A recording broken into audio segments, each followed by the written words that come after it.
Do you know how to do the perfect butterfly kick? Let's find out. If you've ever felt that infamous piano on your back, you know how difficult butterfly can be. Without a strong and effective kick, butterfly can be almost impossible to swim well. Your kick serves two key functions in butterfly. The most obvious role is to create propulsion that moves you down the pool. By using your legs to push backward against the water, you go forward. The less obvious role is helping to lift your hips. When you kick down, your hips are pushed up to the surface. Lifting your hips is critical at two key points in your stroke cycle. Right before you recover your arms, your hips are pressed down in the water as your upper body rises. Getting your arms out of the water when your hips are low is a lot harder. By kicking when your arms are exiting, you can bring your hips to the surface to allow for an easier recovery. The second key point is after your recovery, when your body needs to get back into alignment. By kicking as your arms enter the water, your hips can again come to the surface to allow for a more streamlined position. Without an effective kick, performing all these skills is much more difficult. If your kick isn't helping you move down the pool, your arms will have to do more work. If your hips aren't rising during your stroke, you'll be creating a lot more resistance. A great butterfly kick comes from proper movements of your hips, knees, and ankles.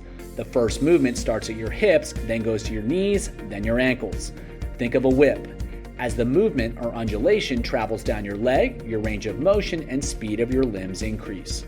Two common mistakes are kicking from your hips with relatively straight legs, not including your knees and ankles, and kicking from your knees, not including your hips and ankles. In both cases, your kick is going to be a lot less effective than if you're doing a proper undulation through your entire lower body.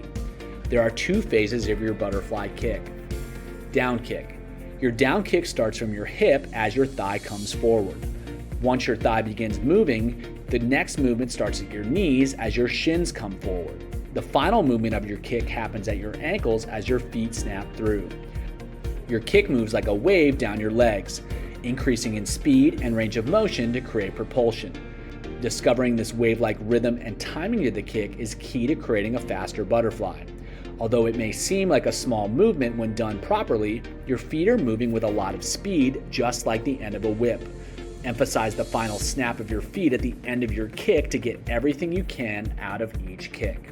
Although your up kick doesn't lift your hips or create as much propulsion as your down kick, it's no less important. In contrast to your down kick, do your up kick with almost entirely straight legs.